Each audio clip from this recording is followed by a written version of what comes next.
elle préfère être deuxième femme parce que dafa ne moom mënul toppatoo jëkkëram H24 donc elle préfère jëkkëram su ñëwee 2 jours mu focus ci moom su demee liggéey mais am na jigéen comme moom ni mu amee préférence boobu am na jigéen ñoo xam te ne supporté wuñ c'est pas question de juste mais supporté wuñu seen jëkkër di bëgg keneen bay dem di genre ils acceptent pas genre c'est juste quelque chose de ci ñoom là ils acceptent pas. Mais d'une manière générale même bu dee c'est avantageux pour elle mu préfère renoncer. Elle préfère si elle préfère donc yéen bu fekkee ku góor ki à la religion du religion je dirais non pas la religion mais c'est une façon de vivre nu ñuy dundee oui si elle peut bu fekkee ku góor ki il a préféré aller prendre une autre femme pour vivre quelque chose avec elle peut préférer se retirer te aussi ku góor ki bu fekkee daa bëgg a takk ñaareel takkal aaw bu accepté ñaareel bu fekkee da nga bëgg a takk ñetteel takkal aawook ñaareel bu accepté ñetteel genre va pas embêter doomu jaamu yàlla boo xam ne accepté wu ko nga bëgg ñëw bëgg ko forcer c'est ça mon problème en fait kii bëgg loolu ngay demee ak moom loolu. même bu dee dem nañ ba am nañ ay doom ay njaboot day préférer nekk une femme une mère célibataire yor ay doom moom chère ak yooyu. bu fekkee loolu la bëgg xalaatoo leen ci doom yi. bu fekkee loolu la bëgg man xalaatoo leen ci doom yi par exemple sëy ngeen ba dem ngeen ba ci biir am ngeen ay njaboot mais seet leen ci doom yi doom bu nar a dund sans bàyyam. léegi yow ku góor ki moom ba muy dem di taxi ñaareel xalaat na ni ëllëg si biir loolu mën na indi féewale ci biir këram. déedéet.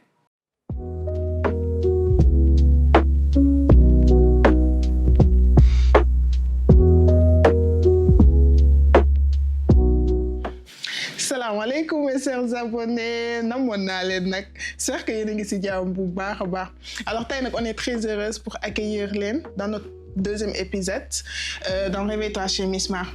Tey nag on est très heureuse accueillir fii notre charmante dame Maram Gueye. Salut les abonnés. alors Maram ñu ngi lay nuyu su fekkee yaa ngi ci jàmm. maa ngi ci jàmm ba et toi. namoon naa la. alors tey nag thème bi nekk le mariage en tant qu'immigré. Maram Sylla étant mariée donc on sera très heureuse pour aborder thème boobu noonu ak moom. alors Maram es-tu prête? bien sûr dañ ci dem. mais am monsieur sax mi ngi ci jàmm. ci jàmm bu baax. mën nañ ko. déedéet bu leen ko. jaaxal na ma alors Maram dama bëggoon xam selon toi. quelles sont les attentes contre la réalité dans un mariage. alors immigré bien sûr. à dans le mariage immigré pour moi c'est que ce soit dans le mariage immigré ou le mariage en général en fait. les attentes ak réalité yi ce sera jamais pareil. parce que sooy dugg ci say daam yenn ay attentes yi ñu ci am. nga gis nit ki am lu mu la wan nga ni su ma ci duggee dinaa def lii wala nga gis am nit ni muy doxalee ci sëyam nga ne man su ma sëyee man nii laay doxalee alors que ce sera jamais pareil. parce que déjà chaque mariage est unique. ba pare nit ki li ngay xalaat pour soo demee ci biir nga fekk ko fa. doo fa fekk en fait. parce que soo demee ba découvrir nit ki. di nga gis ay qualités ay défauts. et y aura plein de choses yoo xam te dina surprendre. léegi yow lenn nga mën a def. xool nooy gérer loolu. muñ bi ñuy wax que ce soit du côté de la femme comme de l'homme. c'est ça que je voulais dire là ouais. de l'homme comme la femme en fait. yéen ñaar ñëpp a war a muñalante. parce que nit ku nekk matoo. dangeen am ay défauts. et que soo leen demee ba si biir ba découvrir défaut nit ki en fait yi nga xamante ni gisoo ko woon ca ngoroo ba. ngeen xool noo leen koy gérer rek. waxtaan affaire yooyu noonu. xale ma gi am na sens. bon Maram parfois damay dégg ñu naan le mariage est vu enfin nit yi dañuy dugg ci mariage par amour ou par raison. donc selon toi genre nan nga ko gisee. alors pour man question boobu su ma déggee nit ñi di ko poser sax daf may jaaxal. parce que sëy doo ci duggee pour benn raison. mënoo ne am na ñoo xamante ni am na ñoo xamante ni ça leur arrive am na ñoo xamante ni dañuy dugg ci sëy juste parce que dañoo bëgg nit ki. gisuñu ba xam nit ki moom mat na leen kilifa ba xam ne leen mën a dundal ba xam yooyu noonu yëpp gisuñu ko. au contraire am na ñoo xamante dañuy dugg ci sëy pas par amour dañ naan amour deuxième la. mais dañuy gis ni que nit ki mën na leen yor. dina leen mën a mat kilifa. ñu dem dugg ci sëy ba. et man personnellement je pense que qu'il faut mettre les deux. nit soo demee ba bëgg nit. faut mettre de côté bëgg bi mais aussi voir la réalité en fait. nga ni ok nit ki bëgg naa ko mais est-ce que kii bis bu ma taxee mën na ma mat na ma kilifa.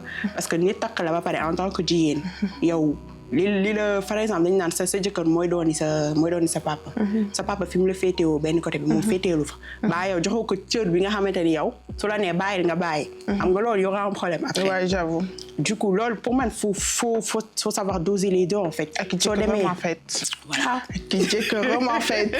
Non mais sérieusement parce que franchement Maram on nañ waxante dëgg y a des hommes yi nga xamante ni.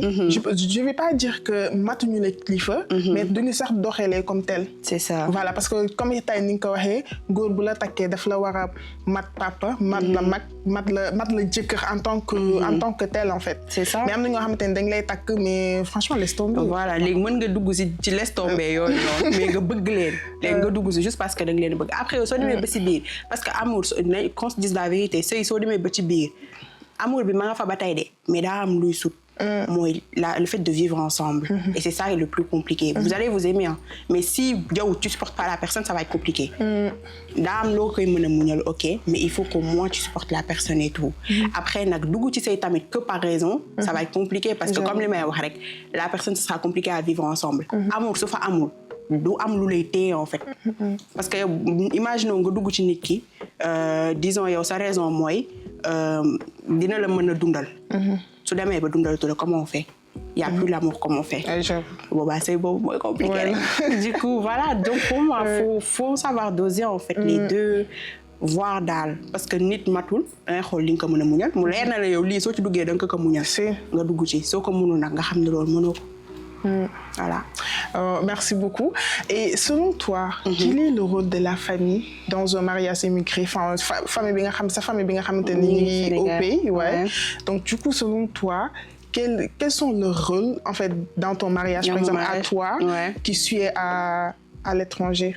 Alors, c'est très important seen rôle ci kii parce que ok say ñaari nit a koy def mais comme niñ naan rek say xale moom si cay mag jàppul mooy loolu soo demee bay dugg ci say par exemple war nga le mieux mooy say parents ak say famille ànd ci ba nga xam te ne yow bis boo amee problème di nga mën a retourner wu si ñoom ñu ñëw fexe arranger diggante bi mais say ba nga xamante ni yow say parents ànd ci soo amee problème genre pour mën na nekk problème boo xam te ne c'est gérable de mais yow pour un rien mën nga quitter te soo demee si ginnaaw ñoom du ñu fexe arranger pour que toi tu reviennes parce qu'ils sont pas d'accord dès le début. Et comme man je dirais par exemple j'ai vécu man maa ngi fi ak sama yaay sama papa sama jëkkër pareil genre il y a toute sa famille ici. Il y a que samay grands-parents ñoo nekk Sénégal. te ñoom aussi ils jouent un rôle important hein, parce que par exemple ay kilifa lañ ñoom ñooy samay kilifay waajur donc samay kilifa lañ. sama papa ak sama yaay si lu ñuy dugg dañuy laaj seeni kilifa. Et c'est tout à fait normal. man seen rôle si ñoom seen rôle par exemple mën na nekk waxtaan bi nga xamante ni yow. am na yenn sujet yoo xam te peut-être sa maam ngay gën a parce que maam ak sët dañoo xaw a jege yéen dañoo xaw a yabante am na yoo xamante ni mën nga ko waxtaan ak ñoom te ñoom am na yoo xamante ni mën nañ la ko dénk loo xamante ni même bu fekkee seen say yàgg bu mu mënti yàgg am na yoo xamante ni c'est ancré yoo xamante ni day téye say suñ la ko dénkee mën na tax sa kii gën a dëgër daal sa diggante ak sa borom kër gën a dëgër et pour moi le rôle est très important hein. faut toujours faire attention à ce que ci li ngay dugg ñoom ñu ànd ceeg yow lépp waxtaan la rek j'avoue c'est ça et quels sont les défis culturels et religieux dans un mariage immigré selon toi? Les défis moi personnellement ça me concerne pas hein. parce que bah oui sama jëkkër on a même la même religion on a la même culture du coup en soi moi personnellement il y a pas eu de défi mais on peut dire que par exemple dans un mariage bi nga xamante ni les deux personnes bokkuñu culture kii mën na nekk sénégalais par exemple keneen ki nekk benn ivoirien wala benn guinéen loolu pour man fenn le problème mën a amee mooy dans les deux belles familles moo am fermeture d'esprit mais s'il y a ouverture d'esprit nit ku ouvert d'esprit moom pour nga mën a defante ak moom loolu du métti après aussi ça peut poser un problème au niveau des enfants parce que on dit souvent que xale ci culture yaayam lay gën a jël parce que yaay ji mooy yar en gros moom mooy gën a nekk en contact avec les enfants et loolu c'est mën na indi problème comme mën na bañ a indi problème après moi je saurais pas clairement te dire parce que en soi je suis pas très concernée par la question. Ok alors ñun xam ne ni ñëpp Sénégal lañ jóge ñëw fii nii alors selon toi par exemple comment l'immigration peut affecter le couple? parce que réalité yi am Sénégal. par exemple suñu parents yi ñuy dund ak suñu papa yi suñu waajur yu jigéen ñi ñuy dund ak suñu papa yi c'est pas pareil. ak ñun ñi nga xamante ni peut-être ñu ngi fii nii en couple ñu marié et tout ça me concerne pas parce que je suis pas mariée du tout mais voilà. Et selon toi, comment l'immigration, par exemple, affecte le couple? Affecte le couple? Ouais. Ça, pour moi, affecter, ça dépend. Bu fekkee ku góor ki par exemple dafa nekk fii ku jigéen ki nekk Sénégal. Ça peut affecter parce qu'il y a une distance entre les deux personnes. te surtout dëkk bi soo fi ñëwee daa am lu muy changer ci nit. qu'on le veuille ou pas dëkk la boo xam ne daf lay changer. Sénégal mën nga fa nekk am benn xalaat bi. dañuy faral sax di wax soo fi yàggee dañ naan la yow de léegi tubaab nga. parce que dangay am benn ouverture boo xamante ni Sénégal yenn yi ñuy pensé. da ngay ñëw ba fii tu te rends compte que c'est vraiment n'importe quoi dans côté. Et du coup. yow mën nga nekk fii am benn évolution d'esprit boo xamante ni Sénégal sa jabar ba fa nekk elle aura pas cette ouverture d'esprit là. Et du coup il y a mën na am benn décalage en fait entre les deux personnes loolu défi la par exemple. Après si les deux personnes sont ici comme c'est mon cas man je dirais qu'il y a pas vraiment de défi par rapport à l'immigration dans le sens où on a toutes les deux vécu ici. xam nañ genre on s'est connus ici. Donc en soi li défi yi nga xamante ni mariage mën na ko joxe ci immigration duñu laal un peu parce que ñun ñaar ñëpp ñu ngi fii. Donc on vit la même chose on vit ensemble donc on s'entraide. Y a pas de distance donc en soi il y aura pas vraiment de défi bi ki muy gën a concerné mooy bu fekkee y a une distance.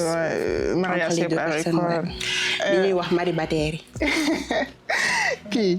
Alors Maam tey jii nii toi par exemple t'es mariée jeune. te ñun ñii ñëpp dañu am habitude par exemple si suñuy parole. naan dama bëgg ma marié wu léegi damay xaar parce que peut-être dafay freiner samay études. genre yooyu noonu et tout. et donc regard boobu noonu yëpp nit yi am. et tout donc dama bëggoon xam rek selon toi comment gérer le regard des autres dans un mariage par exemple si cas yooyu noonu. ne pas le calculer. gis nga fii ku fi nekk di lijjanti ni diw wala lii à part ta famille bien sûr. mais le reste calcule pas. parce que chacun vit sa vie nga def am na ñuy wax nga ñàkk a def am na lu ñuy wax soo toogee di xaar am na ku ne du doy xaar. soo ne damay jàng am na ku ne soo ne damay sëy am na ku ne xaaral nga xaar jàng bi. donc du coup moi je pense qu'il faut pas calculer et aussi être réaliste. bu fekkee da ngay dugg ci góor boo xam te ne da leen ni que kii soo duggee ci moom lu la bàyyi nga yeggal sa jàng et que yow tu veux continuer tes études pourquoi y aller. continuer tes études après wala nga xaar ba góor bi nga xam te ne yow accepté nañ la parce que problème foofu la en fait da ngay bëgg dara en retour la personne en face veut pas nga dem dugg ci moom foofu forcément problème day am parce que yow xam nga déjà en amont que la personne n'est pas d'accord. donc bu dugg ba ci biir di faire genre tu sais très bien ce li nga fay fekk après. Si tu vas avec une personne boo xam te ne accepté na la sa jàng. foofu y a pas de problème. foofu moom y a pas de souci à se faire le truc juste soyez réaliste. si li ngeen di def. si vous êtes sûr que soo leen duggee ci biir nga bëgg a takk jabar. nga xam ne man kat sama jabar bëgguma muy jàng wala sama jabar man maa bëgg jabar joo xam te ne day toog ci kër gi may wàcc di ko fa fekk may toggal. femme au foyer da ngay wut koo xamante ne parce que y a des femmes yoo xamante ne femme au foyer lañ bëgg a nekk. ça existe nga dem wut koo xamante ne femme au foyer la bëgg a nekk mais doo dem wuti koo xamante ne moom elle aspire à devenir quelqu'un. nga ñëw tax ko nekkal femme au foyer ça va forcément poser problème. du coup faut juste être réaliste. te tamit waxtaan. nit balaa ngay dugg ci say ak quelqu'un faut discuter de tous les points. c'est important tu la neexee wutal sa bic ak sa feuille liste say questions def interrogation loo mën ci bëgg sax defal mais faut poser toutes les questions ba rassuré wu balaa ngay dugg ci loo xamante ni yow soo ci duggee da nga ëllëg ci biir da nga naan su ma yëgoon nañ na dem. Marcella, merci beaucoup. Alors, toi, tu penses que, par exemple, les rôles hommes-femmes changent-ils en Europe? Bien sûr. Ok, oui. Sénégal, récemment, ça a évolué, je peux dire, mais ça reste toujours ancré.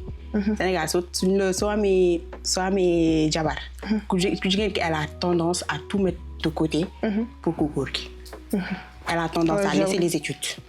Elle a tendance surtout fait que belle ci famille bu grande famille ngay sey genre kër gu mag t'as tendance et la tendance à genre après c'est tout à fait normal da nga ñëw ci kër fekk fa say moroomu jigéen ñiy def dara yow doo ñëw sëy si nga ne yow ñoom li ñuy def doo ko def en fait daa am circonstances yi nga xamante ni ñooy tax ni que yow yéen ñi dootoo ko tenir en compte Sénégal ku góor ki mën na ñëw dem liggéey dundal famille lëmb fii je peux dire que c'est très compliqué fii bu fekkee da ngeen fay nekk jëkkër ak jabar ku góor ki rek dem di indi loolu day métti fii impôt yi kër gi électricité bi ndox bi après nag loolu noonu yëpp nga war kaa gérer ci góor yow kase fii ci dëkk bi day métti après mën na nekk sax mais pour man loolu day tax ba benn vie de couple bi ngeen war a am doo leen ko am parce que après yeneen charge da ngay daw ci ginnaaw ay charge ba yow doo tal famille bu fekkee nag les deux personnes dañuy liggéey di dimbalante da ngeen mën a soo leen liggéeyee wàcc nekk ci seen vie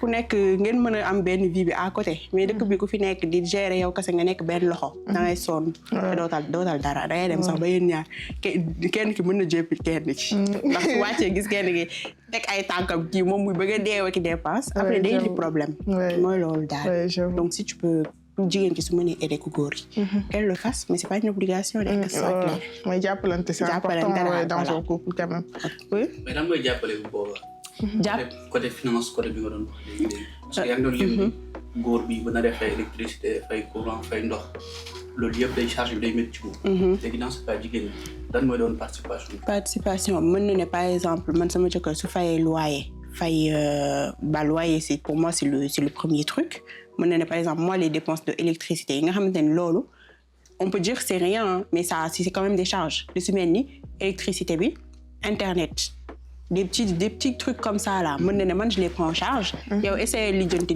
loyer ak lekk man tous les petites choses qui restent à côté je peux les gérer dañu am tendance dégg ni la plupart góor ñi dañu am benn fierté bi nga xam ne jigéen bu koy jàppale ëllëg bu demee ba ci biir problème jigéen day naan maa doon gérer lii solo yow doo gisee loolu loolu jikkoy jigéen la du ma ne jigéen du ko def parce qu'on le fait jigéen day def loolu day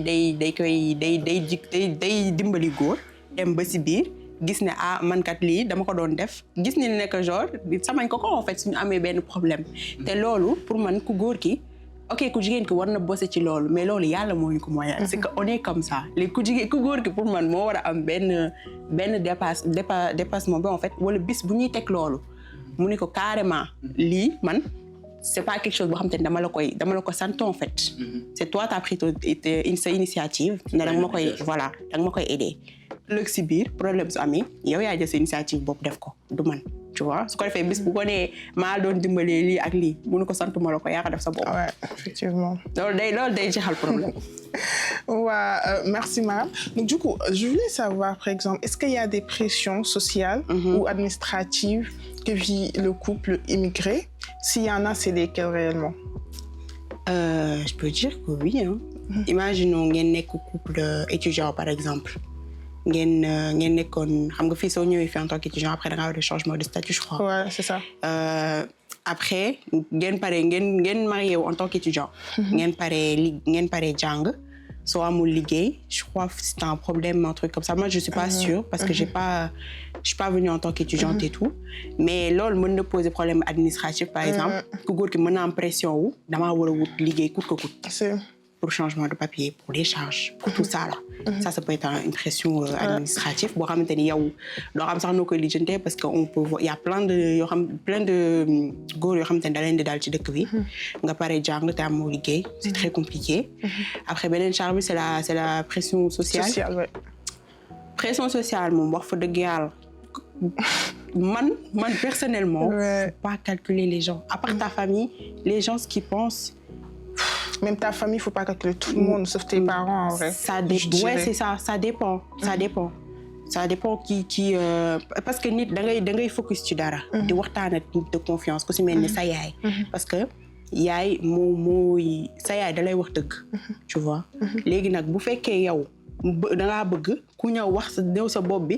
wax la nga daal di jël la nga xalaatoon yow teg ne jël ni kii li mu wax moo am raison da lay gën a jaxase nit day am objectif focus. ne man lii laa kii di waxtaan ak nit di diisoo ak nit de confiance bi nga xamante ni yow soo demee ba dugg ci dara loo xamante ne wala xalaat loo xamante ne mun la li nga xalaat fii baaxul. mais fekkee daal bu fekkee nit ku nekk nga bëgg a dégg loolu da ngay sonn. oui j'avoue. tu seras fatigué. oui j'avoue. oui vas-y. naka la war a dimbalee jëkkër ji nga xam ne comme ñoom ñaar yëpp supposons étudiant lañ ñu. léegi pare nañ jàng ñu wut liggéey lan mooy doon rôle jigéen bi ci recherche de travail boobu wala ci procédure li ngeen di gérer seen foyer. seen foyer recherche naka la war a mën a dimbalee góor. ci recherche de travail bi ba. wala ci ni ñuy dundee seen foyer. seen foyer. lan mooy rôle jigéen bi. muñal ko moi je dirais muñal ko parce que ku la daan defal dara dem ba si biir tam ba mënatu ko loolu kooku da nga koy muñal xam nga ni situation moo ko teg du xolam du def lu ko bañ a la defal c'est juste que mënu ko pour le moment nga xam ni kii boo liggéey su génnee situation yi li ma daan defal da koy reprendre muñal ko nga mën bu fekkee mën nga ko jàppale mois bi mën na mois bi mënul yow nga mën yow nga def. C'est ça en fait. Faut 50-50. Je dirais pas 50-50. Genre c'est juste parce que couple les deux ils sont jamais à 100%. Kenn ki day nekk 90 kenn ki nekk 10. Des fois kenn ki nekk ñoom ñaar ñëpp ñu nekk aussi nekk 50. Et du coup faut avoir cette notion boobu en fait que nit ki elle sera jamais à 100%. Faut faire la part des choses. Ce mois-ci il peut il fait l'autre mois il peut pas. Bah tu fais si toi tu peux. Si vous yéen ñaar ñëpp mënoo leen ngeen jàpp si yàlla ngeen muñ. C'est ça. góor peut-être est-ce que tamit réellement mu ngi doxal xam nga day réceptionné parfois jékki-jékki. non góor ak yaayam wala papam sax. oui nabu nee na mu de. y a être jaloux. nabu nee na mu. y a être jalouse y a être parano et y a góor ki day doxal. non buy doxal comment vous faites pour censé savoir que day doxal. yéen parce que yéen mënoo leen nëbb genre yéen seen comportement yéen comment yéen da ngeen a dëggu genre vraiment. c'est pas tous les hommes qui sont dëggu de. dans le sens. y a des hommes manipulateurs yi nga xamante ni. Ça, c'est des psychopathes. Je te jure. Hey, Maram. Moi, je parle de hommes, genre, ça, c'est des psychopathes, c'est autre chose. Mais tout non, mais xam nga li may wax kon. Il y a des hommes manipulateurs. Ça, mais je te jure. C'est des gens malades. Mais non, góor moom boo xamante ni yow kii. Il est normal, genre. Ouais. Kii et moment et tout. Ah, man de pour man soo xamee dëgg dina nekk. Alors, je suis d'accord. Ouais. Alors, Maram, tantôt tu m'avais dit que, par exemple, yow ak sa borom kër yéen a bokk même religion et tout. Donc, dama bëggoon a xam, par exemple, ñun ñi nga xamante ni au pays, par exemple, fi ñu nekk Sénégal, c'est un pays religieux. Pour nga dund fa sa diine dafa yomb torop, on est d'accord. te dëkk bi nii on sait tous que dañu nekk dans un pays bi nga xamante ne c'est pas religieux du tout. Donc selon toi comment garder genre la foi, c'est-à-dire yow sa foi na nga koy garder dans une vie de couple dans un pays bi nga xamante ne c'est pas du tout religieux. C'est laïque. Loolu de ça passe genre en étant célibataire yaa loo xamante ni yow da nga koy def. am na say rituel par exemple yow nga ne da nga yeewu julli fajar des petits trucs comme ça mën ngeen ko def à deux ngeen di jullee ndoo fajar bu fekkee da nga amoon sa rituel di jàng alxuraan par exemple man mën naa jël exemple benn couple boo xamante ni ku góor gi ku jigéen ki chaque guddi après gée ils prennent benn 1h30 minutes boo xamante ni dañuy toog ñoom ñaar ku nekk di durus. Genre c'est des petits rituels yoo xamante ni yow tu le mets da nga koy instaurer ci sa journée pour que yéen ñaar vous le faites à deux. C'est ça. Ouais, d'accord, merci. Oui. damay laaj en parlant de foi. Étant donné que par exemple da ngeen a marié au Sénégal soo ko ñëw fii nii. supposons quoi. jigéen bu nga xam ne dafa marié au jëkkëram Sénégal ñëw fii. ñuy dund pendant des années góor bi il a la possibilité de gérer tout ce qui est finance yor na xaalis muy rey jabaram et tout. Il a un projet par exemple notre projet. c'est-à-dire de trouver une seconde épouse. lan moo war a nekk comportement jigéen par rapport à ça fekk góor gis na keneen ku mu bëgg mu war ko takk lan mooy doon comportement jigéen naka la war a mën a di delloo. Ça dépend de ku jigéen ki sur c'est qui si la personne elle accepte parce que diine ni mu mayee góor mu takk 1 ba 4 noonu la mayee ku jigéen ki mu accepter wala mu bañ a accepter. supposons mu bañ a accepter.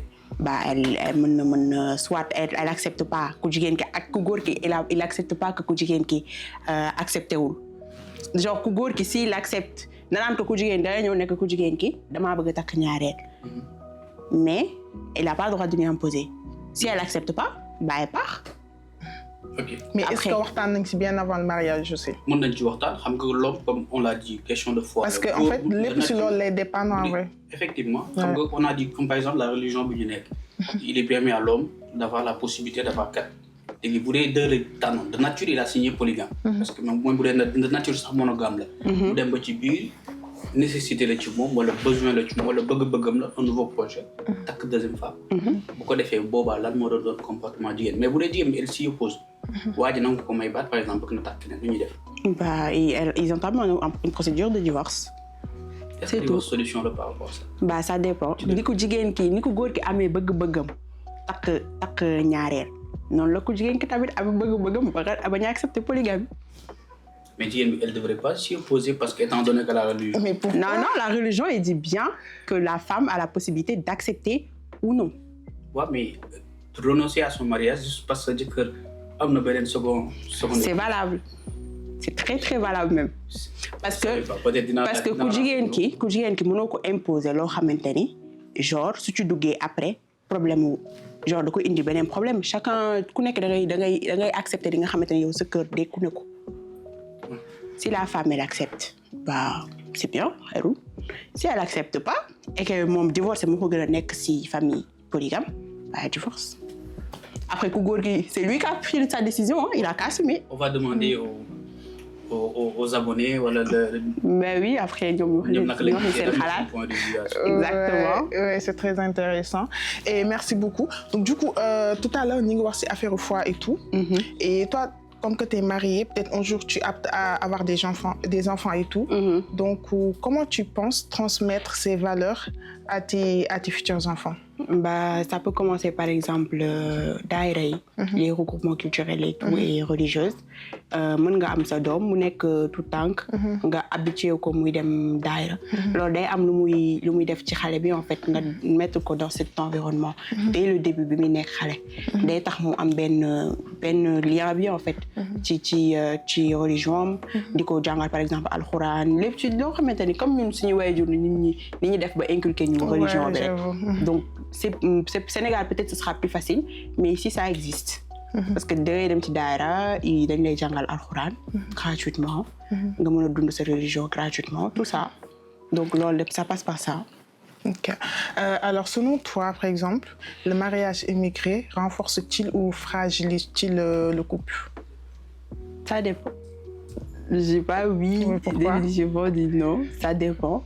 Ça peut renforcer dans le sens où ñaar nit ñi bu ñu tollewee s'ils sont sur la même longueur d'onde ça peut renforcer. Parce que fekkee ñoom ñoo tolloo gëm-gëm et que par exemple dans les trucs de yebbi tout ça là les deux ils sont d'accord et que ñoom ñaar ñoo si ànd loolu problème dafa am parce que ñoom ñaar ñoo ànd mais fekkee ku góor ki daa gëm lii ku jigéen ki gëm lii foofu problème day am te waxtaan rek moo ñu ci mën a gindi. Ouais, j'avoue. Voilà. Alors on touche à la fin de l'émission. Merci beaucoup Maram. Donc du coup je veux juste un conseil. Par exemple man mi wala sama borom jigéen bi nga xamante ni bëgg na peut-être marié wu fii nii à l'étranger. ndax lan nga ñuy conseiller et voilà expérience peut-être benn expérience bi nga xamante ni mën nga ko joxe peut-être dans le mariage ici à l'étranger. nga xamante ni peut-être mën nañu motiver à ce que nit ñi ñu dugg si. Je dirais que sëy loo xamante ne la yàlla moo koy bind. genre mën nga pare bëgg sëy mais yàlla bindagul sa sëy. wala mën nga ñàkk pare gis nañ fi suñu xarit yoo xam ne dañ naan man du sëyeeguma jékki-jékki saa 2 semaines après ñu takkalee ñu sëy ab mbiru yàlla la en fait après yow lenn nga mën a dimbalee sa bopp gëm yàlla di ko ñaan nit ku baax am sa genre nga ñaan yàlla mu may la ki nga xam te ne moo gën si yow après tamit nga ubbi say bët di xool parce que naxaate yi bëri na erreur yi bëri na et aussi mën a muñ parce que muñ dañuy wax ni suñu parents yi dañu koy wax tout le temps de naan dee muñ ñu jàppee ko kaf mais c'est quelque chose boo xamante ni il faut savoir le faire parce que de la vie c'est pas tout le temps facile et du coup foog nga mën a muñ pour mën a dimbali sa jëkkër et même ku góor ki foog parce que fa léegi dañ naan ñu góor ñi ñooy muñ léegi jigéen ñi mënatuñu et c'est réel genre léegi góor ñi ñoo ëpp li ñu war a kii. Tu penses pas que muñ nekkul ni que tout simplement suñu parents yi dañu ko war a wax mais ñu jàngal ñu ko réellement? Parce que en fait je me dis que muñ à bas âge lay commencer. parce que par exemple am na parents yi nga xamante ni dañu bëgg doom tellement que seen doom lu mu bëgg dañ leen koy defaral. tu vois parfois je me dis il faut que ñuy bañal yenn yi seen doom pour jàngal leen réellement. mais ça si loolu éducation la genre sa doom du ci li mu bëgg rek nga topp ko si loolu da nga koy lor. parce que bu ëllëgee danaan mbaam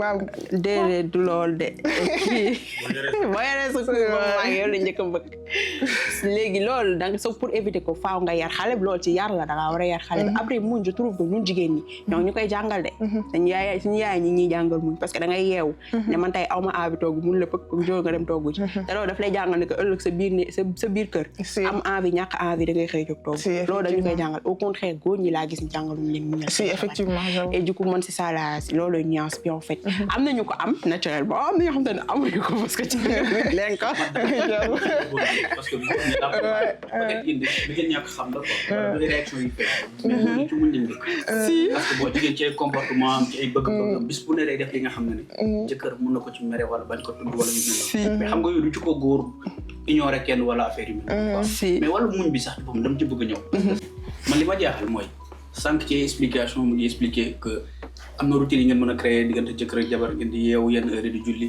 di jàng alxuraan di defandoo loolu yëpp yaakaar ngeen ni ak fois bu jullit jigéen war a mën a am mu nangu ni l'islam permettre na ko góor am na tous les moyens qu'il faut pour mën a yor ñaari soxna mu bëgg ko lan moo war a tax jigéen bi war a mën a renoncer à tout ça tous les avantages yu nekk ci diggante jëkkër ak jabar jaamu yàlla bu mën leen bu doon sax am nañ ci doom moom mu jékki-jékki ne day renoncer day préférer nekk célibataire juste parce que jëkkër am na keneen lan moo war a tax jigéen war a mën a nangu loolu te sànq ñu ngi koy wax ci wàllum éducation parents yi dañuy éduquer jàngal nañu muñee góor ñi dañuy muñ de comme sànq moom wax na ko dans ses propos que góor moo gën a mën a muñ jamono bi que jigéen ñi parce que jigéen xam nañ ni bon affaire de hormones ak affaire yu mel noonu mais jigéen dafa war a tam jàng ñuy muñ bi mooy lan comme nangul jëkkëram dafa war a mën a am ñaareel mais loolu préféré ngeen ne seen jëkkër wut ñaareel wala dem trompe yéen ban ngeen préféré yéen aucun des deux léegi lan mooy solution bi solution bi c'est que nga yam ci genre bu fekkee yow nekk nga góor boo xamante ni yow t'es sûr que mënoo yam si benn jabar et que yow t'es assuré à être polygame par exemple mais takkal koo xamante ni dina la nangul sa polygamie va pas embêter koo xamante ni dana leen ni kii mënul dund polygamie nga ñëw di ko takk loolu sonal jaamu yàlla la comme dire la vérité mais mu dem ba ci biir bañ ko loolu après c'est la personne qui a changé de truc bu fekkee yow dès le début nee na la nangu naa ko loolu après yow loolu ngay demee parce que nangu na ko mais fekkee yow ñëw nga ku jigéen ki mun la carrément man dama accepter polygamie parce que sama xol attanu ko xam nga nit ku nekk ak sa xol li mu attan tu vois. mais xol moom ça en rapport avec la foi bi ñu doon wax bi. naka ngay amee foi ci diine exiger la loolu jigéen war nga mën a nangu sa jëkkër wutal la ba ñaar. exiger wu ko wutal la ñett. désolé mu permettre la ko je veux dire. moom yow nga nangu loolu ni góor bi c'est un droit pour moom mu def ko. s'il a la possibilité de genre yooyu.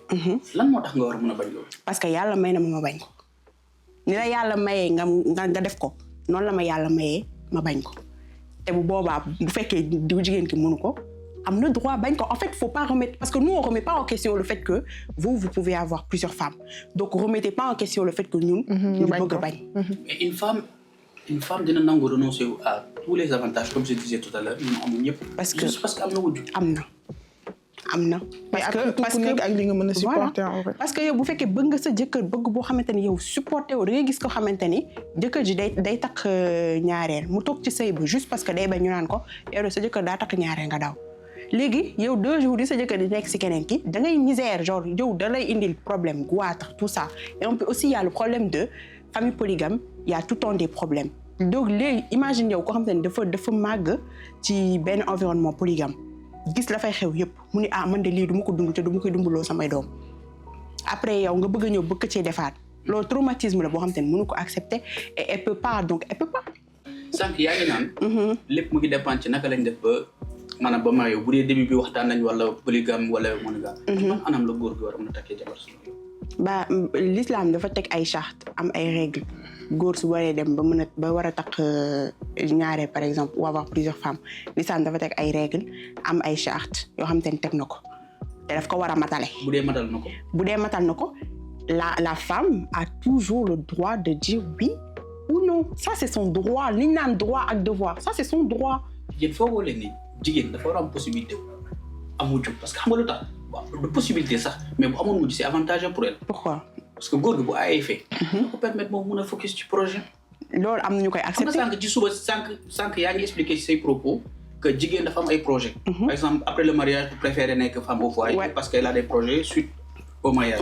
mais bu dee par exemple mariage parce que ci toppatoo jëkkër tamit yi ngeen liggéey wàcc et tout ça mais dina am période yi nga xam ne jëkkër bu demee AFE dina la permettre yow nga mën a focus say projet. man loolu je suis d'accord parce que am na ñu koy accepter am na ñoo xamante ne am na benn interview bu ma fi benn célébrité bu ma seetaanoon elle préfère être deuxième femme parce que dafa ne moom mënul toppatoo jëkkëram H24. donc elle préfère jëkkëram su ñëwee 2 jours mu focus ci moom su demee liggéey mais am na jigéen comme moom ni mu amee préférence boobu am na jigéen ñoo xamante ne supporté wuñ c'est pas question de juste mais supporté wuñu seen jëkkër di bëgg keneen bay dem di genre ils acceptent pas genre c'est juste quelque chose de ci ñoom là ils acceptent pas. mais d'une manière générale même bu dee c'est avantageux pour elle mu préfère renoncer. elle préfère si elle préfère donc yéen bu fekkee ku góor ki à la religion.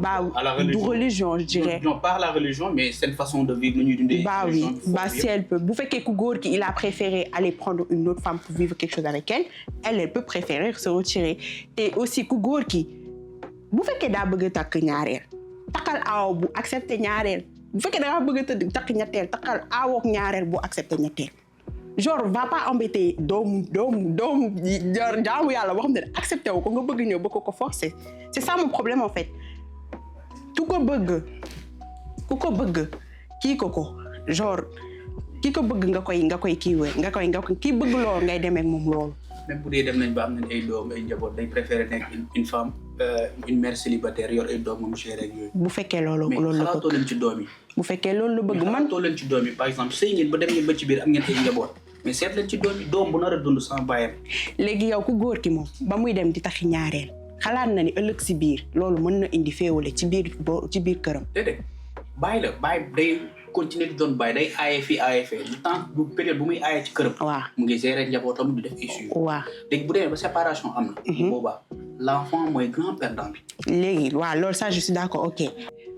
man je disais dans le sens où yow ku góor ki comme ni muy xalaatee comme ku jigéen ki ni mu war a xalaatee divorce su amee mu am impact ci xale yi ku góor ki tamit noonu la war a xalaatee ni su takkee ñaareel ëllëg ci biir famille wam mën na tas ci xiiroo ŋaayoo problème de jigéen et tout ça là. xalaatul loolu léegi ku jigéen ki moom en retour moo war a xalaat tout ça. non sànq maa ngi lay naan góor ñi bu dee am na possibilité wutal leen ku nekk mu dëkk am na les moyens qu'il faut man xam nga ce que je trouve dommage mooy jigéen bu décider de divorcer ndax jëkkër mu toll na ko mu jujj doomam mi buñ ko laajee yaay booy lan moo tax nga séparé ak sama papa lan lay. sa yaay sa papa daf ma takkal wujju mënuma ko woon supporter ma dem moo gën ma doon toog ci environnement bu toxique boo xamante ni du ma leen mën a jox am ba si c'est toxique pour elle.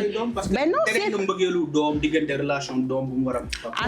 non mais attends parce que moi je me dis que ça change à rien du tout. Bah oui. Parce que tey jii ni ngeen divorce bien vrai que man d'accord ak divorce par contre. Je suis pas d'accord ak divorce parce que je me dis que ni moom moo nekk la dernière chose bi nga xamante ni jigéen war na ko décider ak ménage am. mais par contre tey jii ni jigéen bu am choix boobu noonu ça n'a rien à voir genre mu séparer doom ak papa. parce que fii nii gis nañ fi ay faits yi nga xamante ni en fait couple bi dañu séparé alors que parents yi góor yi ñi ngi en bonne relation ak seen doom yi. exactement loolu yëpp laisse-moi terminer s'il te plaît loolu noonu yëpp seen waajur bu jigéen moom moo ko joué. et aussi une dernière même si que d'accord ma ak divorce mais voilà ce que t'as dit toi ça n'a rien à voir. am ñaari jabar ñu nekk si ñaari kër yu différents n'empêche pas le problème. waaw ba léegi problème grave loolu lu ñuy régler lay doon quoi parce que góor nga kii ba après il faudra gérer. vous les garçons vous mettez ça. mooy comme par exemple xam nga dëkku jàmbur lañ nekk. dëkku jàmbur bi yar fi sa doom wala jigéen une mère célibataire dafa métti. sa doom ci boppam muy góor muy jigéen dafa am présence masculine boo am solo. ci vie man côté boobu laa doon xalaatee mais xam naa peut-être dañuy bàyyi ñu ne ci commentaire yi gars yi. bon merci beaucoup franchement dem naa da ngeen capp foofu seen baaraam rek parce que lii franchement thème la. oui te dinañ ko indiwaat inchallah avec d'autres invités. Alors Maram on touche à la fin de l'émission. Je veux juste savoir ton dernier mot. di la remercier yow. di remercier aussi Oustaz ci intervention parce que c'est très intéressant. Je trouve que c'est un thème boo xamante ni c'est un thème en fait qui soulève le débat. Et c'est bien d'en discuter pour que nit ñi ku nekk mën a wax sa xalaat te góor ak jigéen moom duñu mës a d'accord ci affaire polygamie comme c'est la vérité parce que ku góor ki day jàpp fi mu jàpp ku jigéen ki jàpp fi mu jàpp après ñu xam ni ne que mbiri yàlla la et que yàlla ko santaane ku jigéen ki su ko mënee mu def ko su ko mënul ouais tu veux dire ton dernier mot sama dernier mot peut-être lenn la rek mooy ngeen sóoraale seen moroom jigéen yi nga xam ne amuñu borom kër bu leen empêché seen jëkkër ñu takk keneen mais am na ñoo nga xamante ne seen jëkkër ñi nga aras na ko foofu xaar la waaw kay ñaal baax bon par contre d'accord mag di wax ça on est d'accord bon merci beaucoup à yéen ñi ngi doon seetaan xam naa di leen jox dig daje si beneen épisode incha allah Réveille ta Miss Mar bye